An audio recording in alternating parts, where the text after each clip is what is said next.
right, perfect. Well, since it's a minute past, I will go ahead and get these introductions started so we can go ahead and get to the meat and potatoes today. So thank you for joining Black Mountain Institute this afternoon. My name is Destiny Pinder-Buckley, and I'm a current final year of the UNLV Creative Writing Program here.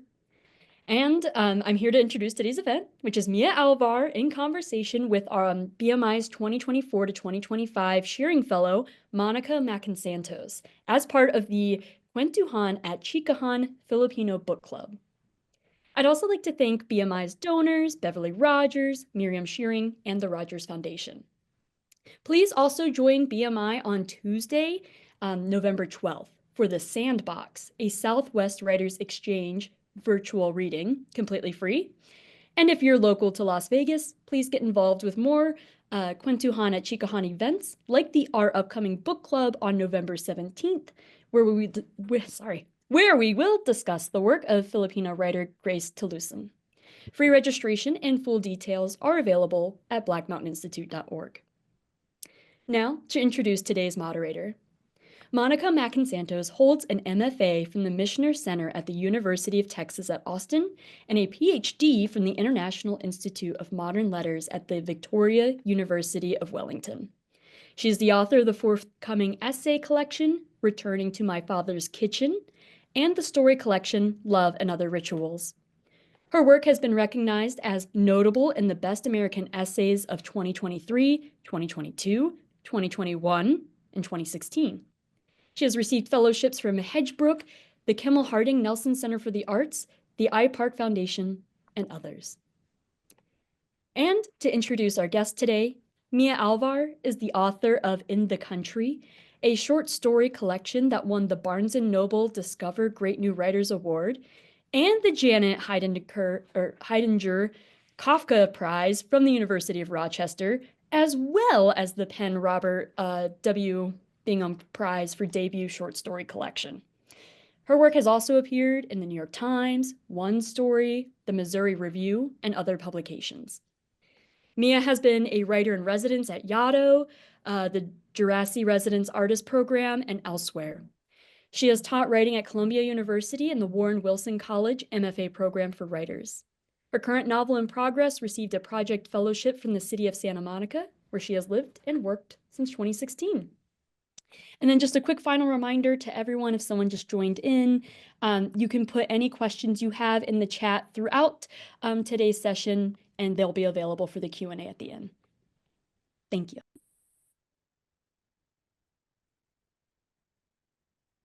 So I guess this is my turn now. All right. So Mia, thank you so much for accepting our invitation to share your beautiful work with us here at the Black Mountain Institute community in Las Vegas, as well as with our viewers from around the world.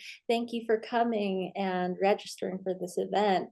Anyway, I was fangirling a while ago about Mia Alvar's work and how I first encountered it as a graduate creative writing student, how like these stories felt so real to me and not just an exoticization of a country that where I grew up and which is often exoticized in Western media and in books published in the US. And what I loved about these stories was how memorable and real the characters were. And I actually love, Mia, how you allow the stories of your characters to unfold organically, and how you also allow them to guide the story's pacing and even the structure of your story. So I was wondering if you could tell us a little more about your process in creating characters and in allowing them to guide a story's plot and pace. Yeah, of course. And thank you, Monica, for inviting me to be with you all. Thanks everyone for zooming in from Las Vegas and elsewhere. Really happy to be here and talk stories with you all. it's actually been a while since I've done one of these, so appreciate it. Appreciate that it's with you, Monica. Yeah, for sure. In terms of developing character or creating and developing characters, I think I'm very similar to many authors in that I do get inspired by real life people, whether that's in my real life or in other people's real lives. So people that I know, have met, or people whom I've come to know through secondhand anecdotes, other people's stories, and then kind of even zooming out to greater distances, people, certain celebrities or politicians or historical figures, of course. And I think the writing and the drafting process is this ongoing evolution. I mean, I think from the moment that I decide to write about somebody, there's already been kind of an alteration to start with, right? Even if I'm writing someone inspired by someone as close as like one of my parents or family members, there's already kind of editing and pruning happening there, whether it's a part of their lives that I'm emphasizing and kind of de-amplifying everything else, or a certain quality that that I'm interested in of theirs, and sort of, again, like editing out the rest, and then they become composites with aspects of other characters or other people. Often during drafting, I, as we were discussing about one of the characters in the book, oftentimes it's like a kind of distance that I discover I have to create in order to be able to write about this person. So inspired by real life, and then unrecognizable by the time it ends up on the page. Oh, I think you might be muted, at least for me. Sorry, everybody.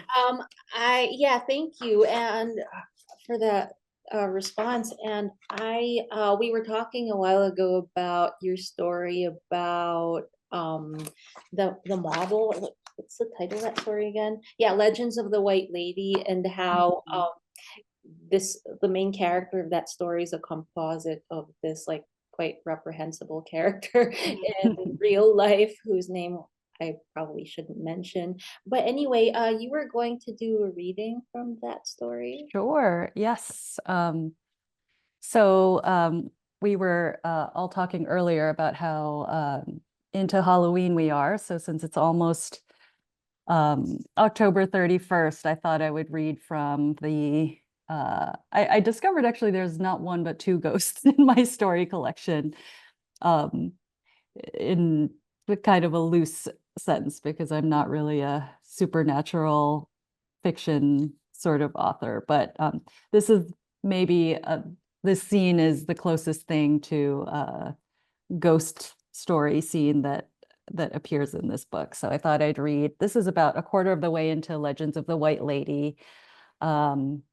This main character, this narrator, her name's Alice. She's a fashion model, as Monica mentioned, definitely not a supermodel, very small time struggling model, gone to Manila to find work, sort of profiting from certain, colorism and problematic beauty standards in the Philippines. And this is the part where she, I think this is the night before she goes to kind of present herself as a candidate for this job. And that's why you'll be hearing kind of, her very involved calculus around what to eat and all of that. She makes her living off of her appearance. And I should mention she's a blonde and blue-eyed sort of quote unquote all-American, in the words of some of the characters in the story, look to her. So in this section, she says, at night, I had to face the tricky question of food. It was important not to eat, of course, but important also not to faint or get lightheaded in the middle of a job. One evening in our early 20s, Sabine and I pretended that our makeup was food. Makeup, boatloads of it, samples swiped from different jobs, was one thing we had plenty of. The colors had names like mocha fudge or maraschino, and we kept them in the refrigerator so they'd last. It was easy to imagine they could do something for hunger. We rolled the lipsticks out of their tubes and sniffed them. I called Sabine, that's her best friend and roommate in New York, who she has lost recently and is kind of grieving in the story. I called Sabine by her shade of foundation, caramel, and she called me by mine, buttermilk, and we nibbled at each other. Since room service was pricey and wouldn't cure me of my delivery habit, I went out to eat. The dust was thick and almost glittered in the air. At least the sun had gone down. I passed a wall plastered with ads, despite a post no bills warning. Old posters for Liberty denim featured Jorge with another girl, looking as he had earlier that day, bare-chested and relaxed. I saw what would happen to me eventually. While Jorge came across as his flesh and blood self, the girl was out of focus, a little blurry, not quite real. And some vandal had systematically spray painted the girl's face black on every single poster. So I couldn't see if she resembled me. She had my hair, though, a flossy margarine color. I knew from Jorge that the girl changed every season. I was girl number 4, and he had a 3-year contract. He didn't tell me if we were in the first, second, or third year of his contract, or how many seasons there were in a Manila year. I went into the first restaurant I saw, which had 4 tables and a glass-roofed counter like a canteen. The cashier and 4 teenage customers stared at me. It was the airport all over again. I felt conspicuously alone. I went up to the glass and examined my safest options. There was a noodle dish with brown cubes of tofu in it. I could pick those out and eat them and throw away the starch. Cucumber slices and julienne carrots floated in a colorless dressing that probably had sugar in it. Closest to the register was a sad-looking tub of pale shredded lettuce and quartered tomatoes. Those would work, I thought. Over my shoulder, I heard someone suck their teeth, annoyed. I turned. It was one of the teenagers, her arms folded and her right foot tapping the floor behind me.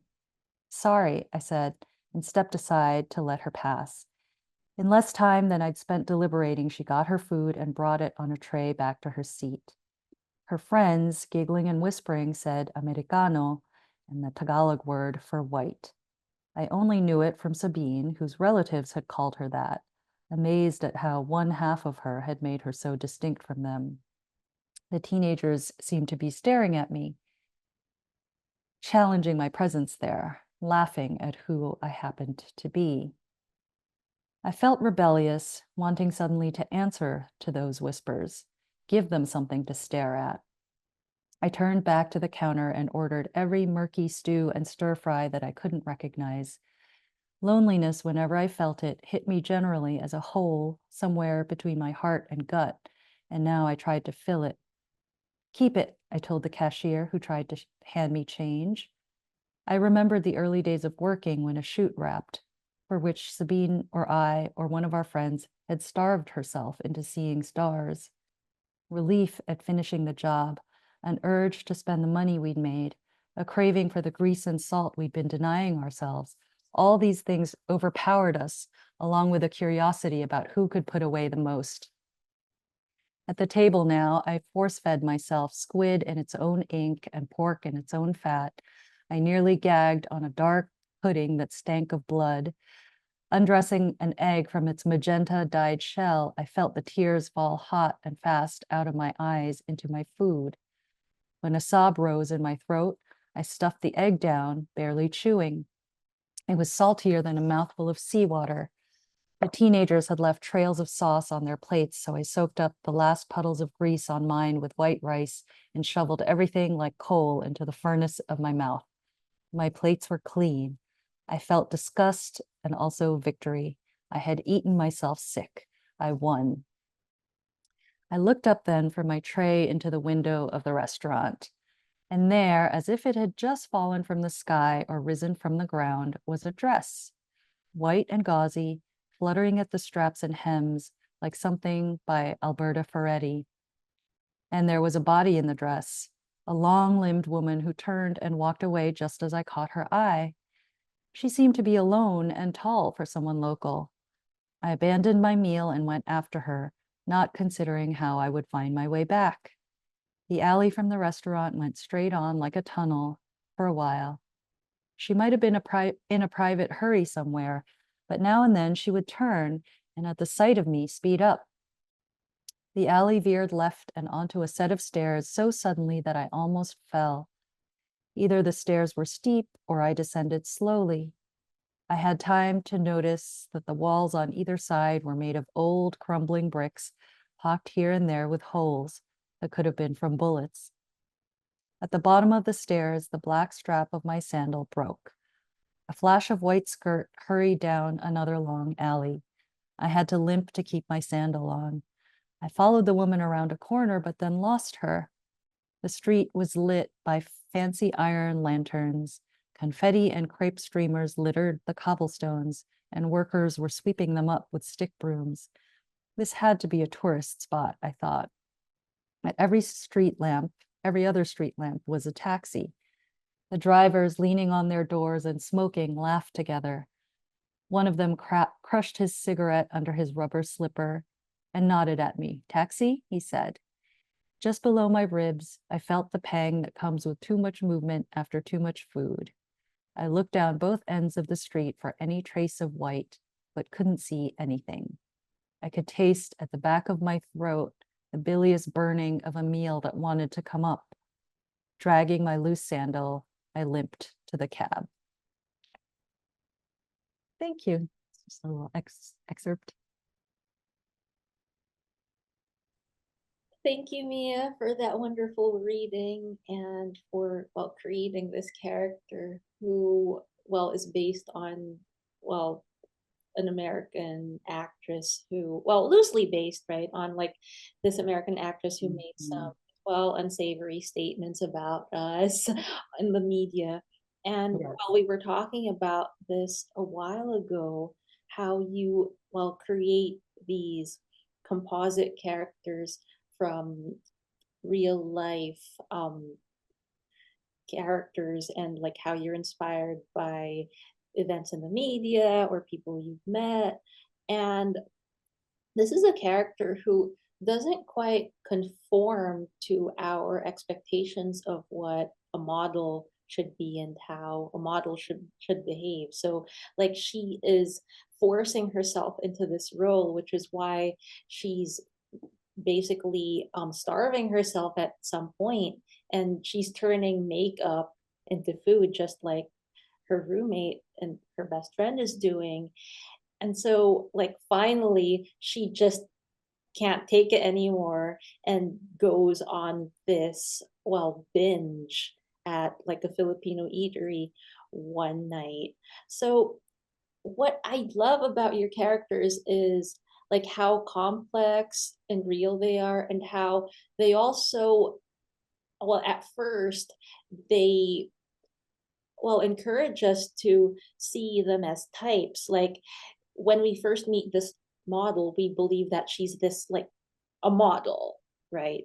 And when we meet like another character, we tend to, we're tempted to slot them into the role of a housewife or a maid. And it's very easy for us to expect them to behave according to type. But in your stories, they they do that for a bit, like for a few pages, before surprising us by defying our expectations or the expectations that these stories have built up for them. So I was wondering if you could talk about your process in exploring these contradictions and what draws you to characters who defy expectations.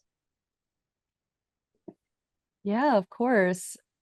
I think for me, it's that I had no shortage of the stories about types growing up, and some examples would be sort of the cheerful, hardworking OFW who shoulders these burdens, including this great distance from their families in order to make a better life for the people back home without complaint. And and that's something that I explore in one of the stories you wrote me about, Monica, A Contract Overseas. And then similarly, a character like Baby in my story, Shadow Families, was also based on, I think, someone I had met growing up as a kind of expat kid in Bahrain, who, was always talked about in this one way. And obviously, like I said, very changed, very unrecognizable by the time she made it onto the page and into this book. But there was this woman in my parents' kind of expat Filipino circle in the Middle East who had developed or been saddled with this reputation of like don't make the mistake of sort of doing the chivalrous thing and escorting her home, because the next day there'll be this tale about how everybody everybody's husband is sort of attracted to her and trying to make a move on her. And I really, growing up as a kid, I sort of just accept those stories at face value. And then as a grown-up and a writer, I wanted to know more about what was underneath all of those things. And if indeed this person was more than just kind of a punchline. And, I always feel that space between a public and a private face is, I consider that sort of my territory as a writer. Not mine, like exclusively, but sort of the territory that I like to return to as a writer, and that keeps me interested, even if I'm, not wanting to go back to my desk or struggling. I think I'll always be sort of energized by that question of who is it that someone says they are, and or who does everybody else think this person is, who does everybody else say this person is, and who are they really? And not necessarily that these things are just like complete opposites and one is a lie and one is the truth, but just that there are these like kind of slippages in between those two identities or those two spaces where I think really compelling stories can come from. And also I just I'm like, I think it's that chismosa streak in real life where I kind of perk up when I think we all have these moments where we're like, oh wow, I did not expect that to come out of this person's mouth. He or she seemed so, whether it's shy or or rigid or that something like that. And now I'm really surprised by this choice that this person made, and what's that about, and where is that coming from? So that's always been a really fruitful way to enter a story for me, because I do think that people who want the straightforward, cheerful, hardworking OFW story, I think they can find it from other sources. Yeah, it's something that I loved about your stories about OFWs, not only with like shadow families, but also a contract overseas. How in Philippine media, overseas Filipino workers were celebrated as being hardworking and sacrificing, and we only see their stories through those lens. But your stories invite us to see these characters beyond these types that are imposed on them. And another thing that I recognized in these stories as a Filipino reader, and this isn't to say that this is unique to Filipino culture, but what I noticed was how the culture tends to, well, it encourages ganging up on people, like with shadow families, like with that lady baby who everybody's talking about and who doesn't seem to have a friend at all, and how like people just take out their frustrations on this woman who may not have anything to do with what's going on in their lives, but who becomes this projection of everything they hate and detest, perhaps about their own lives. So, you're like, so these stories take place in different continents, in different countries. Like you talk about growing up in Bahrain and being born in Manila, and then later on continuing your childhood and education in New York City. And well, as somebody who enjoys observing Filipino communities in all these three places, I was wondering if you could talk more about what you learned about Filipino culture by observing the communities in these very different places as they adjust to and probably conform to the cultures of these very, very different cultures. Mm-hmm. Yeah, of course. And I think this probably ties in well with Sarah's question about if you're comfortable, could you share your immigrant path? For sure. As Monica mentioned, I was born in the Philippines, in Manila, to Filipino parents. And our family moved to Bahrain, just off the coast of Saudi Arabia, when I was 6 years old, and we were there for 4 years, so ages 6 to 10. And then as a rising middle schooler, we then immigrated to New York City.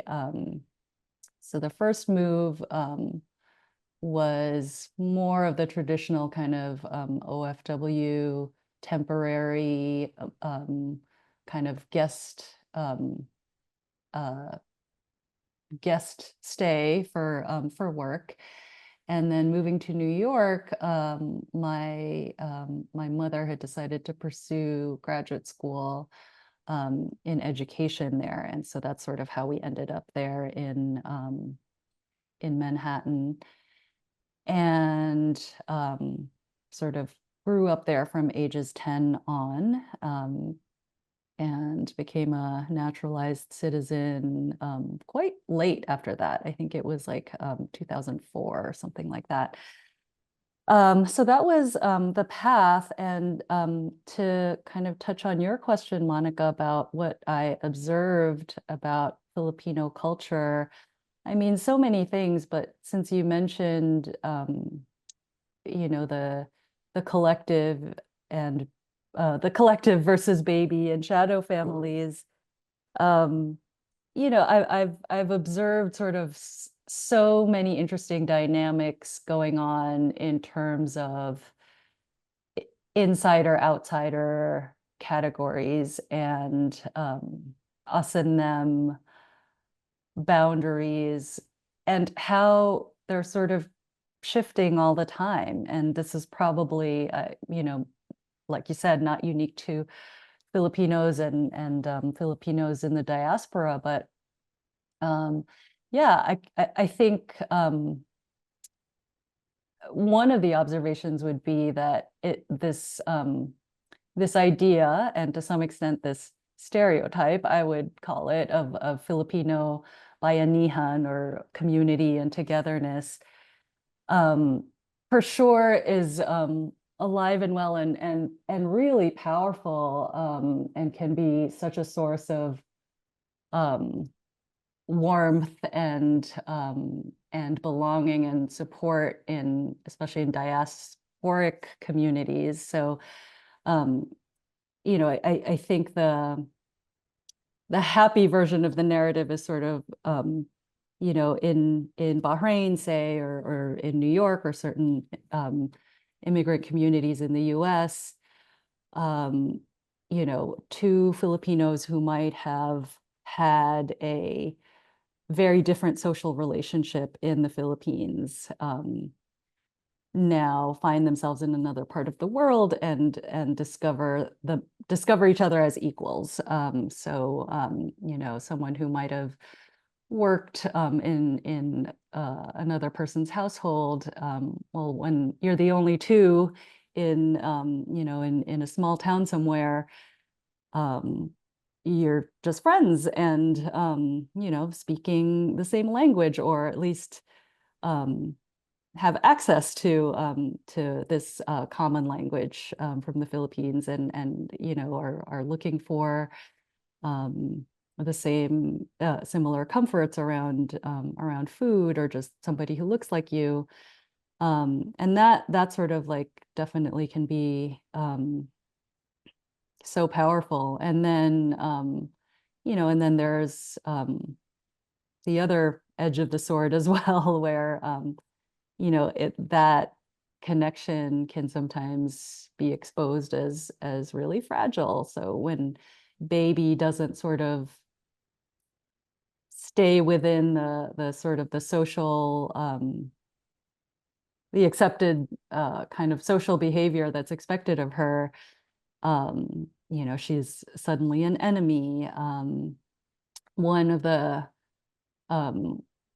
stories that I grew up with, and I'm not sure which grown-up passed this along in my life, and so you know, I also don't know how reliable this narrative and my own memory are, but was this idea, somebody had said, oh yes, in Bahrain, the emir, you know, the king or ruler of the country,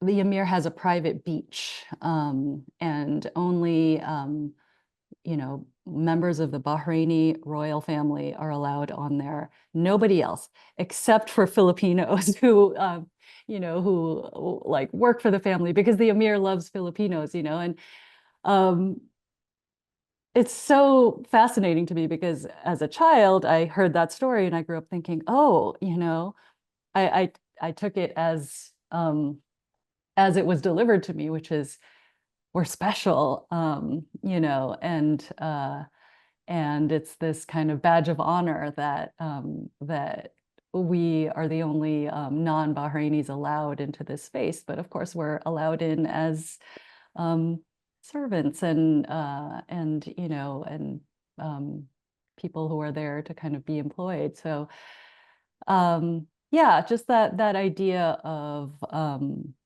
belonging versus not can be so just unstable and slippery, as well as you know, as well as warm and powerful and all of that in and Filipino communities, both in and outside of the Philippines. Yeah, I've noticed in this collection how, well, this underlying theme of like wanting to belong and the steps we have to take to belong, well, runs throughout the collection. And like sometimes like these people have like Filipinos have to become oppressors themselves to feel that they belong within a group. And sometimes it means also accepting one's oppression and one's role as like a servant and keeping your head down. That's like the way that you feel you become accepted. And sometimes that also entails accepting this role that's imposed to you on you, even if that means like negating certain aspects of yourself that like don't belong to that type. Mm-hmm. So anyway, you've been talking quite a bit about your experiences as a Filipino in the diaspora and how that has informed your stories. I want to talk now about your stories that are set in the Philippines, which is, as you said, a country you left when you were a young child. Because I felt, as somebody who grew up in the Philippines, I felt that your descriptions of the Philippines and of, well, the way people talk was like so accurate and vivid. And I felt honored that you put so much work into like getting things right. Like I, for instance, like attended the University of the Philippines, and like just to see the Jose Rizal bust inside Vincent's Hall made me like excited that like, oh my God, like you actually, well, you might have actually gone there and like, well, done research about the campus. So I was wondering if you could talk a bit more about your research for stories that you set in the motherland.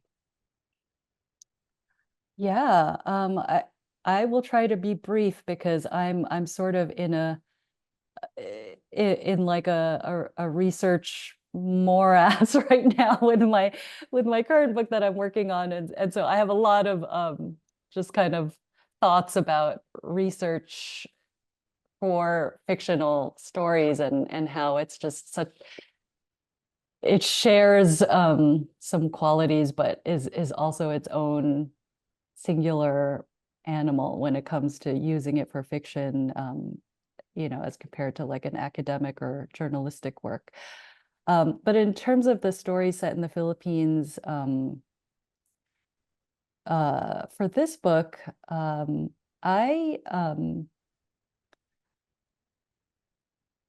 really found it difficult. I actually had not been to the Philippines since 1999. And so I was writing these stories,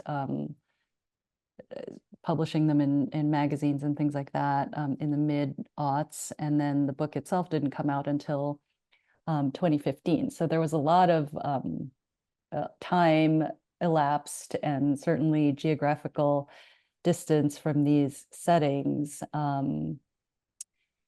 which was really challenging for research purposes. But at the same time, I know in one of your other questions, you had asked about writing about certain settings while you're living in them versus at a distance. And I do find that distance useful for other purposes. So it's tricky. I don't know if I can adequately answer the question. I think for me, because I couldn't sort of walk out of my door and go to Vincent's Hall, for example, it still was.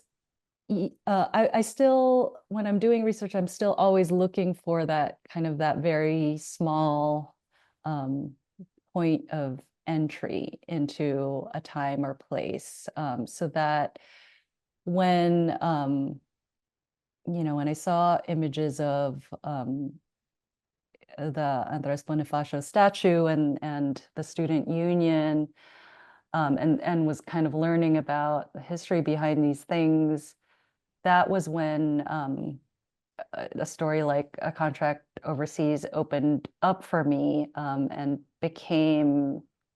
sort of became itself, because once you kind of get access to that that image or that space, that seems to kind of open up this setting for you, then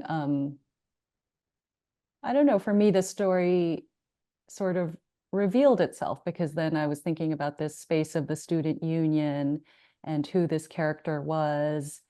And I was like, oh yes, of course it would represent for her,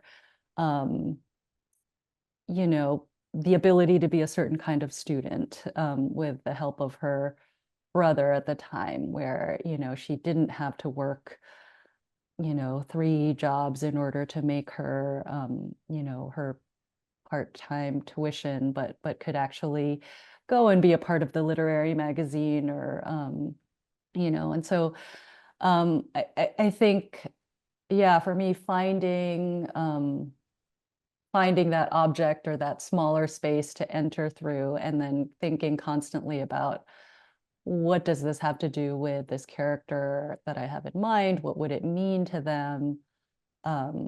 That's where these settings, which are real world settings and inaccessible to me in other ways, start to feel like something, something a little bit closer and easier to talk about, despite my limitations. But thank you. I'm so grateful that you didn't read those descriptions and think, I can tell she's trying to set this at UP, but she's got it all wrong. So yeah, Even the way that the writing group spoke, and all the backgrounds of the members of the group being mostly like quite privileged, that spoke to me as somebody who tried to join those writing groups and failed miserably, because because I just wasn't a cool kid. So but these people, like the men here, are like so much nicer to this woman, and so much more Oh. so well. I mean, I went to college in the aughts, so like I guess they were different by then. But anyway, yeah, thank you for answering these questions so generously. And I guess I can open it up to the audience now, because people are typing in their questions. And so Seria Muro, thank you for your question. Asked, how did you find a balance on the page between craft and being true to memory, culture, and language? What an awesome question, and a big one that, again, I'll try to be brief about, because it is something that I think about a lot. So I think the balance for me has to do with time, often. So I can sometimes feel very a little bit incapacitated if I think about the craft piece too early. So first draft, second draft, third draft, and on and on.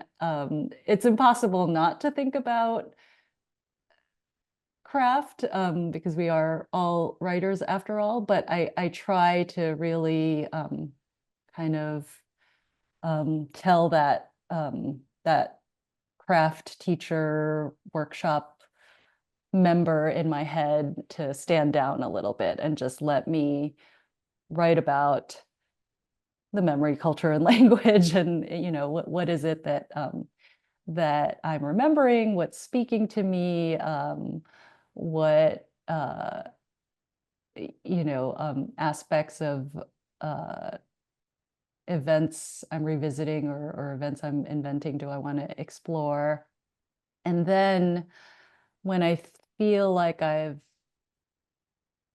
sort of accessed what the story is about from a thematic point of view or an emotional character-based point of view, which I think sort of encompasses a lot of the memory, culture, and language piece, then I think I am less anxious thinking about, okay, craft questions like, you know, whether it's like this, things are too easy for this character. I think I need to introduce a conflict, as kind of blunt as that question can be, or like, I think this part of the story goes on too long and I probably am risking losing the reader.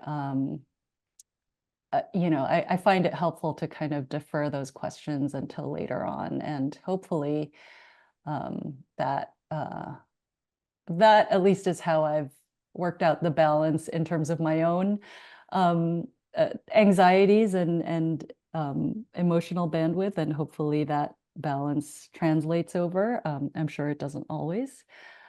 But yeah, I hope that somewhat answers your question. Right. And then, Oh, sorry. that's okay. Oh, Okay. I was just gonna, We're about to say anything more? no, I was going to read Rochelle's question, if I'm pronouncing your name correctly, Rochelle. Intrigued by the comment that your stories are inspired by real life but become unrecognizable on the page.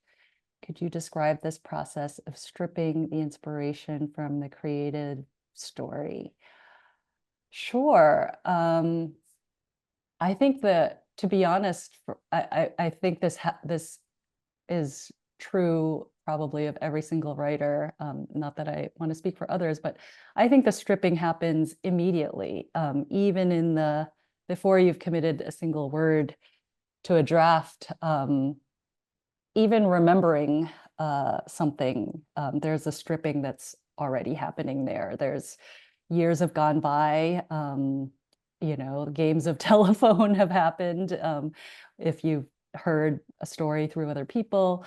So things have already fallen away. And this combination of, you know, how unreliable memory can be, and also the personal qualities that we bring to a memory. So I might, even someone as close to me as my sister, who had the same parents and lived in the same house growing up, you know, remembers the same moment differently from our childhoods, because she's a different person, and she, you know, we're very close, but she has a different sort of personality that emphasizes or values certain things over others. That just isn't quite the same. And so, you know, between that moment and years and drafts later, it's just, I think the stripping is just always constant. And the opposite of that is also true. There's this embellishing and adding things that weren't part of the original experience. So to be a little more concrete about it, like Monica said, that story Legends of the White Lady started out as a story about, I think we can say her name. She said this stuff, you know, like Claire Danes, who filmed a movie in Manila called Broke Down Palace. It was actually set in Thailand, but this happens to the Philippines a lot. It becomes other Southeast Asian countries because I think it's easier for Hollywood to film there than in Thailand or Vietnam sometimes. And she did not have a good experience. She described it in a very critical, horrified way. In a very poetic way, I'll give her that. But she was describing sort of the poverty, the pollution, the lack of resources that she had. She just had a terrible time. I think the movie itself is like ridiculous. It's like she and Kate Beckinsale are doing a graduation trip in Thailand and get arrested and thrown in a Thai prison, which apparently was a women's like mental health institution in the Philippines. So she was like hearing all kinds of things that she was upset by. And, I think it started out as this straight sort of satire of this Hollywood actress throwing her her privilege around the Philippines and not thinking critically about any of the circumstances that may have led to this unpleasant experience that she had. And I got stuck and I couldn't write about someone like that. It takes a long time to write a story. And, for me at least, I needed more of a connection and empathy for this main character than I had for the real world inspiration. So she became the way it started to really get into like the details of the process. The way it started is that I scrambled her name to get myself thinking about her as a different person. So the model's name in the story is Alice Anders. And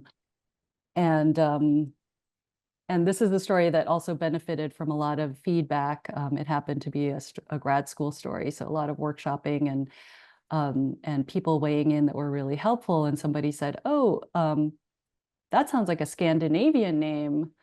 And then so, from there it sort of evolved. So I was like, Scandinavian. I think I think this person could conceivably have this, very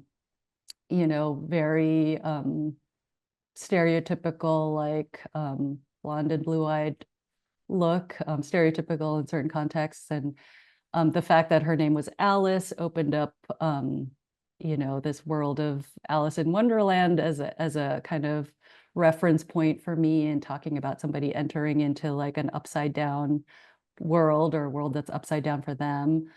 And the fact that she was not this household name Hollywood star, but just this worker struggling to get by. And that came from feedback from friends and readers as well. This person, a workshop member, was like, "I think this is just a story about these models who have no money and are just trying to get by." And somebody else, like again, years and drafts later, was like, "They're sort of like overseas workers," or this person Alice is an overseas worker who has to kind of leave her home in order to find try to scrape together a livelihood somewhere. And all of that, I think, stripping away and adding led to, I think, just kind of enabled me more to write a story that was tolerable for me to write and spend time with. And I think maybe, yeah, that's why I'm a fiction writer and not not an essayist or a memoirist, is that I need that stripping away and distance. Right. Sorry for the long answer to that. Oh, yeah, you're good. Like, that's so interesting to think about how I've heard other writers say that sometimes it's fiction that allows them to get at the truth rather than, well, sticking to the facts, because we'll never know who Claire Danes is and what like truly motivated her to say such horrific things about us. But I think that like by creating this fictional character, you were able to explore the complexities of, well, white privilege, and also how this, well, alters and probably even warps somebody's perception of a culture that may feel alien to them, and how they may feel themselves like outsiders who aren't quite accepted wherever they go. So I'm not sure how much time we have left, but maybe we can answer Vivian's question. Can you share your writing process for Contrabida? My students always trip out over what happened and how the mother's personality changes throughout the story. Of course, and thank you, Vivian, for teaching that story. I love to hear that. Yeah, I think this goes back to Monica's question about writing characters who surprise me. Again, I think that someone like Loretta, her name's Loretta, right? Oh my gosh, it's been so long. Loretta, the mother character in that story, again, I think I grew up with a certain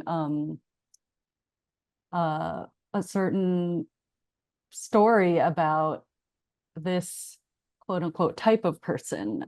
So this the kind of the meek, long-suffering wife, you know, self-sacrificing and who you know, and I, you know, I think that that's a narrative that I grew up with, both grew up hearing both as like a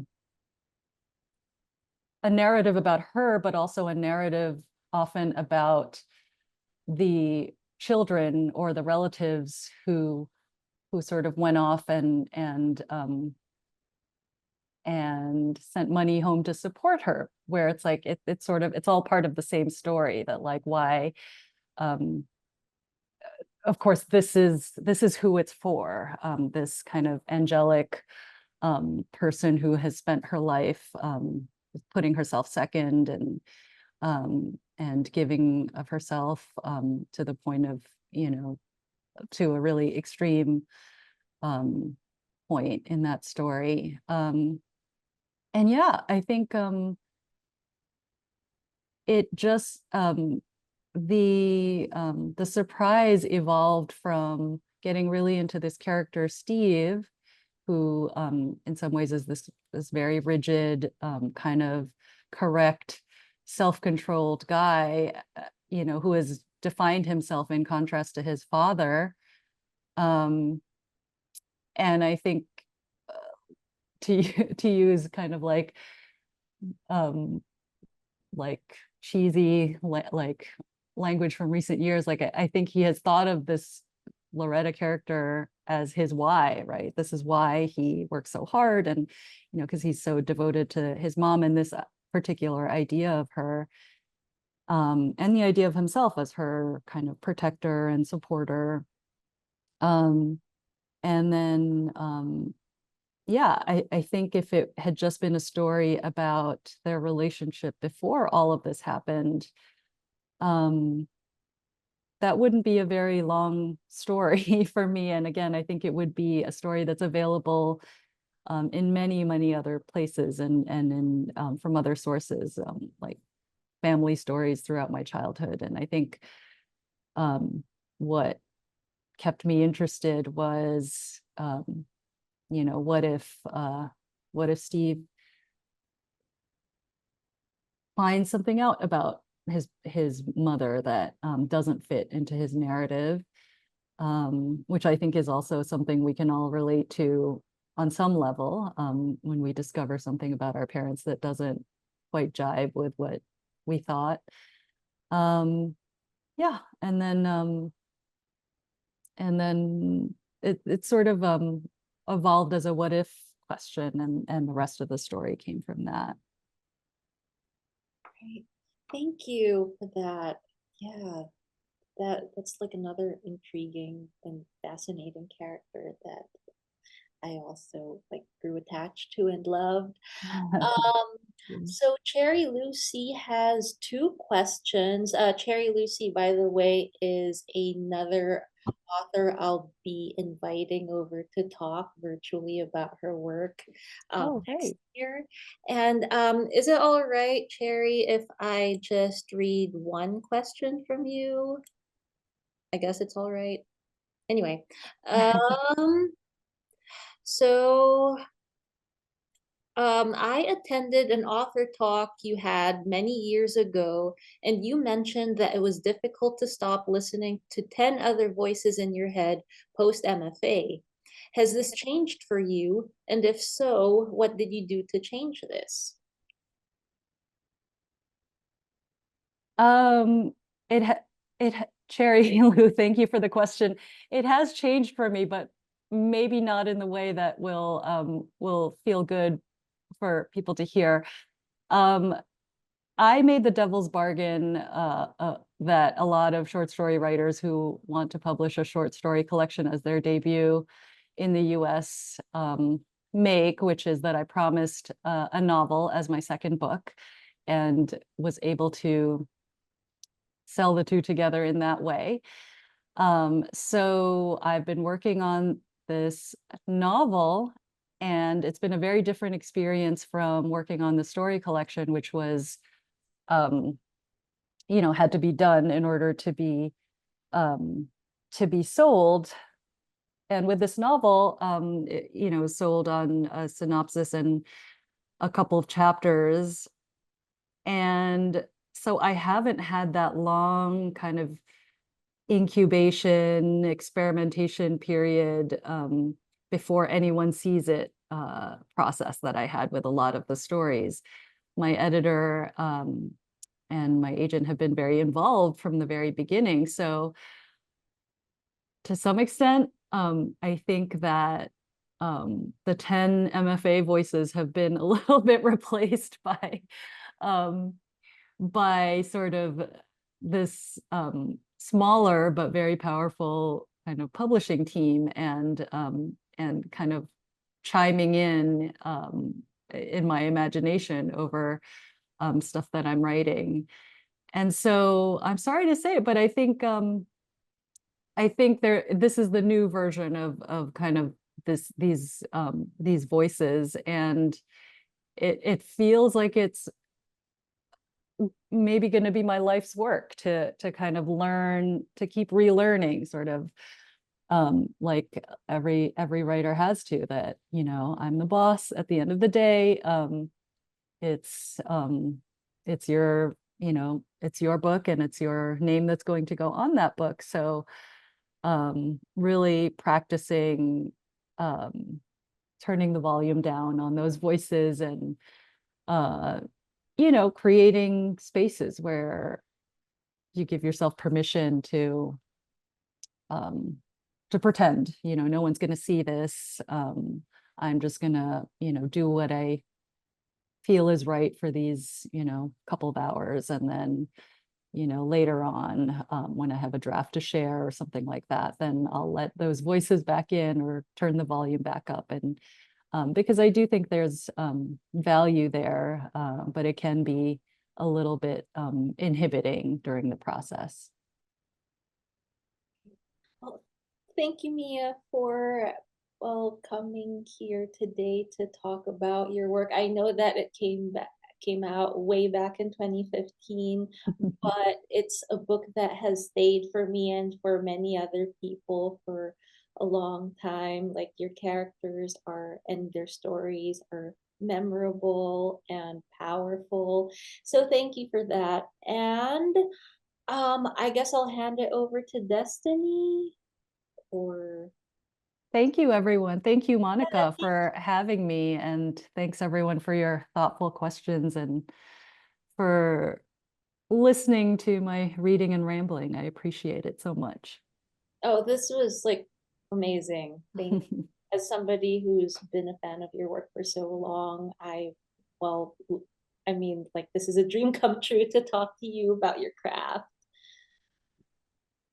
Thank you. That means a lot to me, and yeah, hopefully it's an ongoing conversation. So I'm sure it will be. Great. Yes, thank you, everyone. Great talk today. Thank you, Mia. Thank you, Monica.